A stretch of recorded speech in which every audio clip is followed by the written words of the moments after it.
UAE से बदला। अब हमने जो है यूएई से ज़बरदस्ती की राइवलरी जमा कर देनी है। राइवलरी मैं बताता हूँ, राइवलरी का रीज़न बताता हूँ।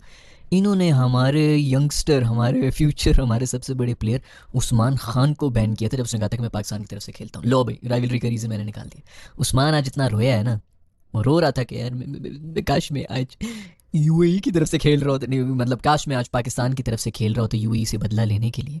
मेरे दोस्त बहुत से लोगों ने जब उस्मान खान यूएई से वापस आ रहा था, शायद हमने भी ये कहा था कि दोस्त मत करो, पता नहीं तो जगह बननी है कि नहीं बननी। खैर बहुत से लोगों का कहना था कि ये गलत कर रहा है, यूएई क्लब छोड़ के पाकिस्तान टीम के अंदर आ रहा है, और फिर उस वजह से उसके अंदर मेरे ख्याल में बैन भी कर दिया उसको। मेरे ख्याल में थोड़ा क्लेवरली कर लेते, इतना भी कोई वो नहीं है। मतलब ऑफिशियल अपना आपकी जो नेशनल टीम है उसकी तरफ से कॉल आई है, तो यूएई की अगर पीसीबी बात कर लेता उनके बोर्ड से तो उसको कम से कम बैन और इस किस्म की चीज़ें ना होती। लेकिन हमारे माशाल्लाह जैसे कि हम पहले भी 1000 दफ़ा बात कर चुके हैं, हर जगह सबसे बड़ा प्रॉब्लम ये है कि नालायक लोग भर्ती हुए हैं। कोई इस तरह देखता भी नहीं है कि किसी के लिए जो है मसला करें, थोड़ा प्रोफेशनल तरीके से बात हो सकती है। तो खैर उसका बैन शायद ना लगता, लेकिन मेरे ख्याल में उसका डिसीजन बिल्कुल ठीक था। और जहाँ तक बात है कि उसको टीम में रखा और फिर अब उसको टीम से निकाल दिया, उसने बैन भी खा लिया यूई वगैरह से, उसको अच्छी खासी रन दिए यार, तकरीबन साल 1.5 साल लेके फिरते रहे, हर जगह पे उसको चांस दिया, अब नहीं चला तो क्या करें।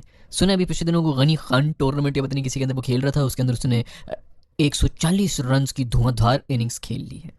वो मेरा ख्याल में यही है कि मतलब खेल लेता है, लेकिन प्रेशर सिचुएशन में ना गेम कुछ और हो जाती है। बहुत सी जो स्पोर्ट्स होती है ना दोस्त, वो स्किल लेवल पे तो बहुत से लोग जो है वो मैच करते होते हैं, लेकिन उससे आगे जब मेंटल गेम शुरू हो जाती है ना, वहाँ पर आके वो रह जाते हैं। बहुत से आपको पता होगा, आप लोगों के क्लब्स वगैरह में भी लोकल लोग होते हैं, कोई शक ही नहीं होता उनके टैलेंट के ऊपर। गॉड गिफ्टेड टैलेंट होता है, बंदा ये कहता है कि यार ये क्या कमाल, मतलब हैरान हो जाता है बंदा उनकी स्पोर्ट्स की, कोई भी स्पोर्ट हो उसकी एबिलिटी देख के। लेकिन इंटरनेशनल लेवल के ऊपर जाके वो फेल हो जाते हैं। वो इसीलिए हो जाते हैं, ये नहीं कि बाकी प्लेयर्स उससे बेहतर होते हैं, मेंटली जो है उतने स्ट्रॉन्ग नहीं होते।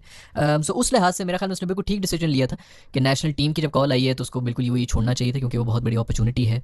दूसरा ये है कि आप अगर 7-8 साल पाकिस्तान की तरफ से खेल लें तो प्रॉपर्टियाँ, शोहरत, हर जगह जो है वीआईपी ट्रीटमेंट, डोनेशनें, पता नहीं क्या कुछ मिलना, एनजीओ भी एक खोल लें, फिर एक अकेडमी भी खोल लें, ऑन दैट, तो आप भूखे नहीं भरते। यूट्यूब चैनल भी खोल लें, क्योंकि सब नहीं अब तो खोलने होते, तो ये अच्छा खासा हो जाता है पाकिस्तान के अंदर। तो फेम जितनी मिल जाती है, उसमें जितने काम निकल आते हैं, पुलिस वालों से भी दोस्तियाँ, तो आर्मी वालों से भी दोस्तियाँ, पॉलिटिशियन से भी दोस्तियाँ, सारे पाविशा। खैर यूई से बदला ले लिया हमने उस्मान का। जैसे मैंने कल भी बात की थी कि हमेशा जो है वो मैच जीते हों या हारे हों, हम बेसिक जो बात होती है ना, जो बात जो सच होती है उसी के बारे में करते हैं। आज भी टू बी ऑनेस्ट हम जीत तो गए, वन साइडेड जीते, जितना भी चाहिए था 200 रन आपने कर लिए थे। लेकिन दो चीज़ें, एक चीज़ तो ये कि आपके बॉलर्स ने ऐसी तसल्ली से कुट खाई है। हसन अली मेरा दोस्त जो है वो इस वक्त दुनिया का सबसे सीनियर फास्ट बॉलर है। बाकी पाकिस्तान टीम तो छोड़ो, बाकी भी पूरी दुनिया की टीमों के वो बॉलर्स की उम्रें निकालो ना, उनमें भी सब ये बड़ा है। 2015 में भी ये पता नहीं कोई करा रहा था बॉलिंग शॉलिंग, जो 17 में करा था। खैर जो भी हो, 17-17 में, 16-17 बड़ा टाइम हो गया उसको, 10 एक साल हो गए हैं तेरे। फास्ट बॉलर कितनी एक उम्र होती है। आके कोई भाई ने मेरे ख्याल में 40-45 रन आज खाए हैं, 12 रन पर ओवर के हिसाब से कोट खाई है मेरे दोस्त ने आज के इस मैच के अंदर। 3 विकेटें भी लेनी, वो भी एंड में आके आखिरी टेल एंडर्स लिए हैं, तो पता नहीं आखिरी ओवर में ही लिए हैं। जो भी हो यार, काफ़ी कमज़ोर बॉलिंग। उसके अलावा सलमान मिर्ज़ा की भी हम बड़ी कस्में वादे खाते रहे कि शाहीन की जगह इसको डालो, ये करो वो करो। खैर नसीम वगैरह की जगह हम कह रहे थे शाहीन और ये दोनों ही होने चाहिए थे, दोनों लेफ्टी जो है पेसर अच्छा ही हो रहा था, लेकिन उन्होंने भी तसल्ली से कुट खाई है। सुफियान मुकीम के लिए भी हम लड़ रहे होते हैं, उन्होंने भी तसल्ली से कुट खाई है। सब ने एक एक ने कुट खाई है, और यूएई से कुट खाई है। अफगानिस्तान से भी कुट खा रहे होते हैं तो बंदा कहता है चलो ठीक है यार कुछ है। ये जो है ना थोड़ा अलार्मिंग है। आपको ना सिर्फ बैटिंग में वन साइडेड हराना था, बॉलिंग में भी वन साइडेड हराना ही था। वो तो उनकी टीम ऐसी कमजोर थी, एंड में को 31 रन से वो हार गए, मतलब पहुंच गए थे 170 रन। यूएई ने हम पे अफगानिस्तान से ज़्यादा रन मार दिए हैं। हाँ ठीक है, हमारे जो है वो रूफी भी नहीं था, शाहीन भी नहीं था, लेकिन दूसरे भी जो है वो उन्हीं को रिप्लेस करने वाले बॉलर्स हैं, हम इन्हीं की बात कर रहे होते हैं कि इनको टीम में होना चाहिए ऑल दैट, बट वो भी नहीं हो रहा। तो ये एक अलार्मिंग चीज़ थी। जीत तो गए हैं लेकिन ये अच्छा नहीं किया दोस्तों। उसके अलावा बैटिंग में अगर बात करूँ, 200 रन तो बना लिए, लेकिन ऑल आउट हुए। ऑल आउट नहीं तो नो आउट, ऑल आउट हो ही गया था आखिरी बॉल के, हमें रन आउट वगैरह हुए थे जो भी हुआ था। लेकिन ये भी एक थोड़ा अलार्मिंग है कि पूरी की पूरी टीम आउट हुई है 20 ओवर में यूएई के हाथों। 200 रन होने चाहिए थे, 200 प्लस ही होने चाहिए थे, लेकिन 4-5 इस तरह आउट होते।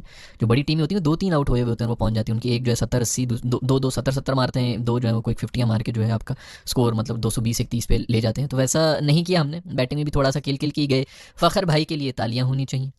फ़खर भाई बहुत पहले हाईलाइट किया था, इन्हीं वीडियोस में हाईलाइट किया था। बहुत लोगों ने गालियां दी थी कि बीबी फ़खर के बारे में क्यों कर रहा है। वो उन्होंने 2017 में वो जो बुमराह ने नो बॉल करा दी थी ना, हमारे मुल्क में, इंडिया में भी यही है, हमारे मुल्क में आप इंडिया के खिलाफ परफॉर्म कर लें बस खत्म हो जाती है गेम। सरफराज साहब की आज तक लड़ाइयाँ हो रही थी, तो शुक्र है उन्होंने खुद ही पता नहीं की भी है कि नहीं की। वो तो पीएसएल में आके वो 4 साल एक्सपोज हुए हैं कि वो अब नहीं खेल सकते, रिफ्लेक्सेस होते हैं, उम्र होती है। दूसरा वो T20 आई का कुछ ना खास प्लेयर नहीं था, कप्तान अच्छा था, लेकिन प्लेयर उनका भी वही सरकारी नौकरी माइंड सेट था, इसी तरह वो निकली भी गए थे। खैर नौकरियाँ चमकाते चमकाते सरफराज साहब ने वो चैंपियंस ट्रॉफी जिता दी थी, आज तक उसके लिए, अभी तो खैर चुप हो गए, लेकिन ये अभी 6 घंटे पहले तक उसके लिए लड़ रहे थे। बाबर साहब ने 152 चेज़ कर लिया था, हम अभी तक लड़ रहे हैं। ये रिजवान ने 152 चेज़ किया था, हम अभी तक लड़ रहे हैं। अभी तक जो हम सुन रहे हैं कि कितनी बड़ी हमसे गलती हो गई है, उनको T20I में नहीं रखा हुआ। फ़खर भाई ने वो जो सेंचुरी मार दी थी, नो बॉल बुमराह की थी, वरना उस वक्त भी आउट हो गए थे, प्रेशर में ही हो गए थे। वो जो बंदा मौत को इतने करीब से देखे तो उसके बाद एक नए जन्म के साथ आता है वो कर ले। पिछले 4-5 साल में